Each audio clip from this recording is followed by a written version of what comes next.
Good afternoon. Working on a song here. It's a very honky tonk kind of song in the modern pop country sense.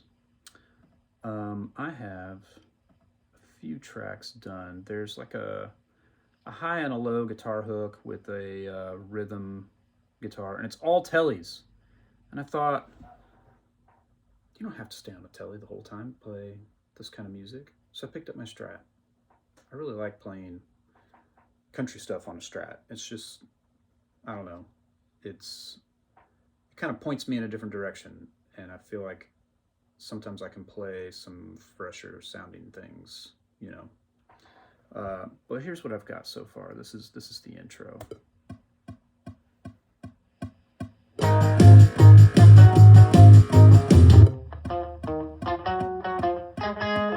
There's a high and a low hook, and then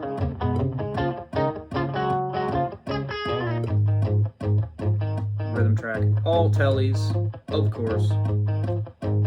So, and then you probably heard this like distortion thing ringing out at the top of the song. That's like this piano, overdriven piano, and I think he wants me to do that on guitar.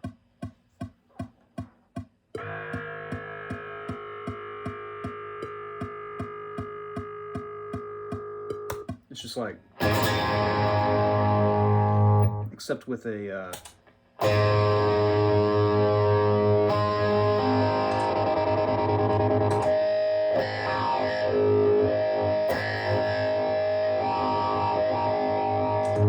some kind of wah setting or something. So I'll probably add that as well, just sort of a modern element to this thing.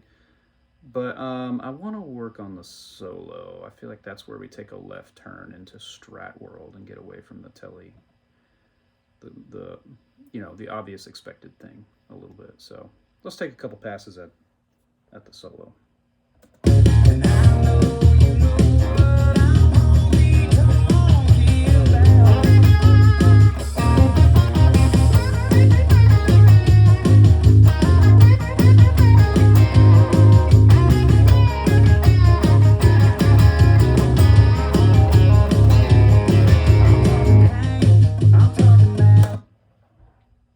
Maybe I'll just do one pass. I really like that.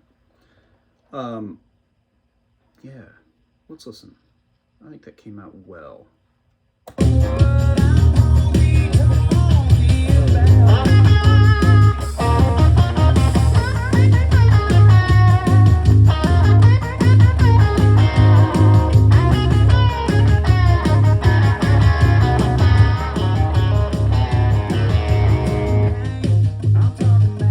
Cool. It's kind of out right as the vocal comes in. They overlap just a tiny bit, but I think that's fine. Awesome. Okay, well, that was easy. Easier than I thought it was going to be. Like I said, sometimes pulling out a Strat just sort of inspires you to do something, and you think it's cool as you're playing it, and that inspires you more, and you wind up having a good take. So that's going to be my take for the solo.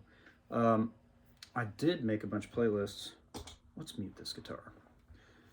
I did make a bunch of playlists on this track just to, well, I guess not a bunch. But my hooks were on a different playlist, so I need to move this to that playlist now. This is one of the, I think it's the low hook guy. So let's go back there. Nope, I didn't put it on that one. I think I put it on this one. Let's see if I got this right.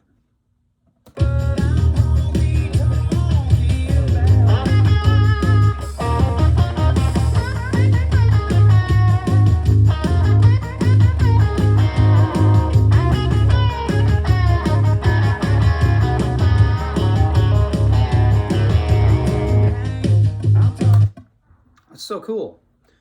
And I'm on the oldest strings I think I've ever had on my Strat, And for a while there, I was putting flats on it, and it's kind of, they're so old they sound like flats. So I don't know. If I can't tune it, that's when I start. That's when I change strings. When I should probably go ahead and change it before it gets to that point. But I can kind of tell, you know, like this isn't staying in tune, or I'm in tune in this position but not here. I have such obnoxiously dry hands, especially as we enter the fall and winter, that I don't gunk up my strings, but they do still go out of tune over time. They do still need to be changed, because when you're repeatedly fretting this one spot over and over and over and over and over again, you develop a little divot on the back. You can feel it. If you have old strings, run your finger underneath on the back side of your older strings. You will feel the indentions made by the frets. And what that does is make the string less uniform all the way down its length, so then it's not oscillating properly and all that. I've talked about this in older videos. Oh man, look at the funk on these strings. These are old, man. Yeah, I'm gonna change after this video. So this Strat guy shows up in the solo, right? We've got Tele's in the intro and the turnaround.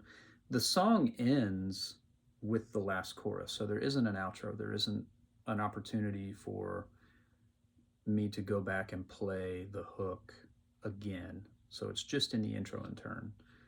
But I do think that there's some room in the second verse. And by the way, this song is a demo.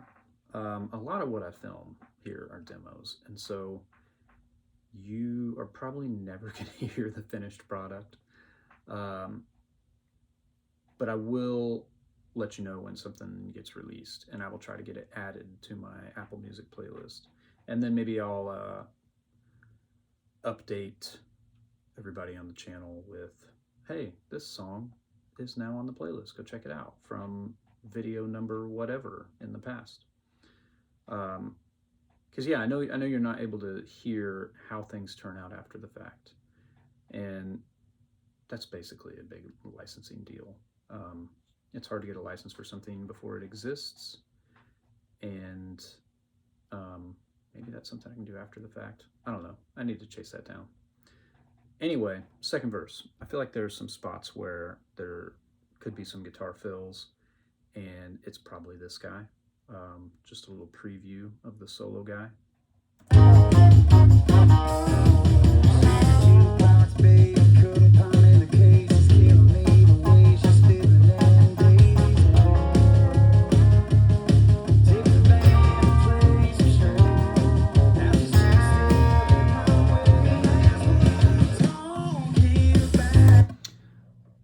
Okay, so there's something cool that happens in just the rhythm track. Let me just play the verse with just the rhythm track going. It gets a little sassy toward the end, and whatever I do here, fill-wise, needs to get out of the way.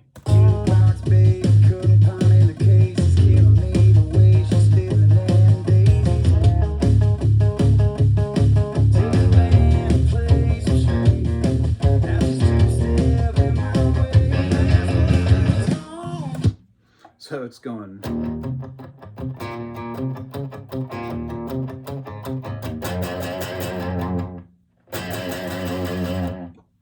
That kind of thing makes a lot more sense on a Tele, especially one with not completely dead strings.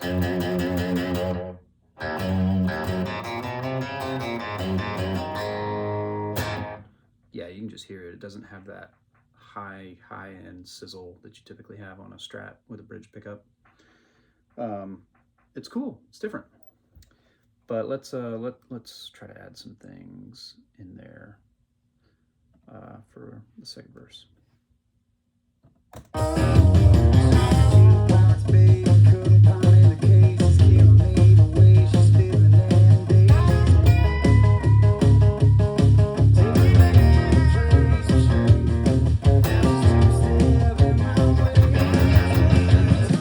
That's where it is. Okay, maybe a little more in the middle of the verse, and I'll get out of the way of that that low, funky thing.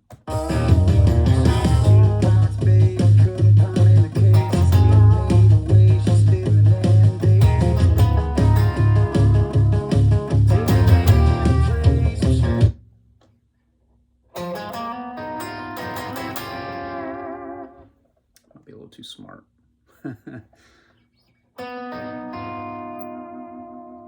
So it's like a D9 chord, basically. I love these voicings, by the way. It's a over D, I'm playing C, E, and F sharp, right? So with a D note in the bass, you can hear how that's the same color as the notes just aren't in the same order, right? You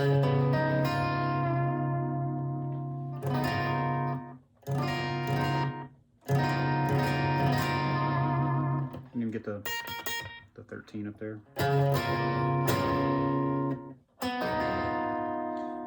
So kind of the way that I think about this chord is that it's like a major triad, a whole step down. Here's D, I'm on the 12th fret, right? D, G, B strings. So I go down a whole step and then put my index finger down one more fret.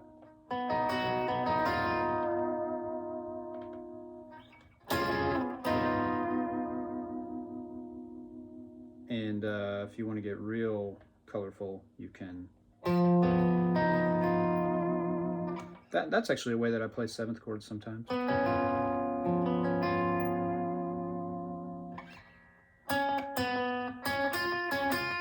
There's the 1 and the 3. And then an octave down of the 3rd. That's one of my favorite 13th chords, actually. It's like a B minor triad over C. That's a D13. Right?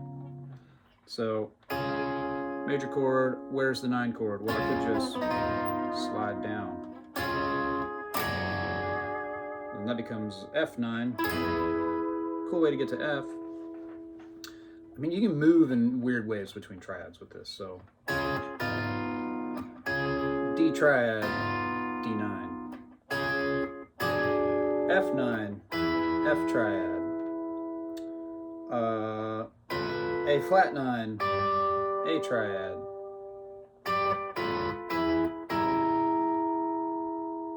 There's G9.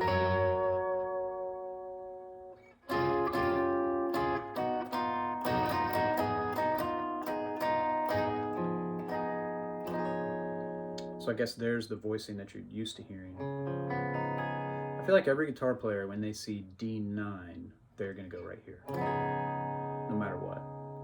I think the overwhelming majority of guitar players know one voicing for dominant 9th chords, and that's with the root on the A string, the 3rd above it, and then your ring finger kind of barring what would be a minor triad, a 4th down. This is an A minor triad, right? Well, when you put D and F sharp underneath it, it's now a D9 chord. So there's a way to play that same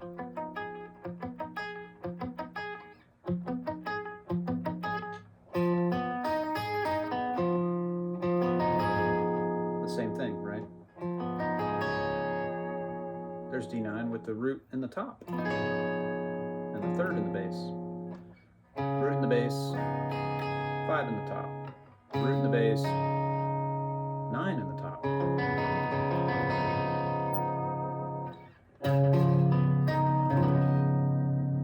That starts sounding pretty thick on the lower wound strings.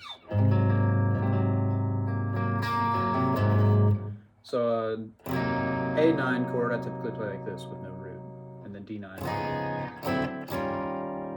E9, D9, A9.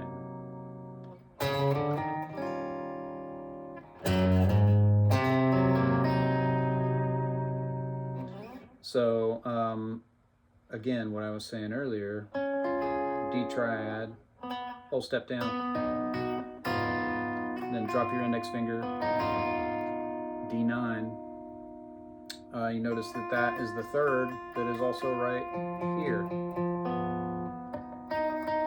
So you could, all those notes are all around there, right? And that's the upper part of the voicing that everybody knows.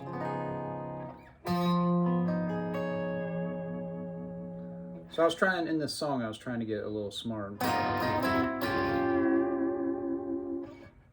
Just, I'm not sure for pop. I don't know. Let's see. Let's try some more things on verse 2. I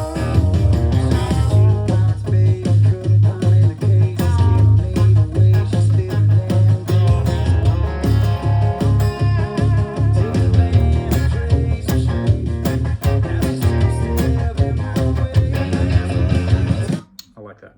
Let's.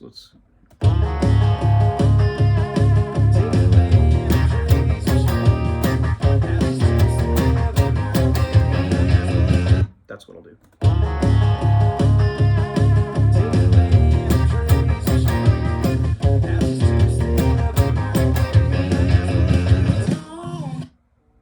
That's cool. That works. Oh, I'm gonna have to ignore this call for a moment. So here's the whole verse. Again, Strat honky tonk fills instead of Tele.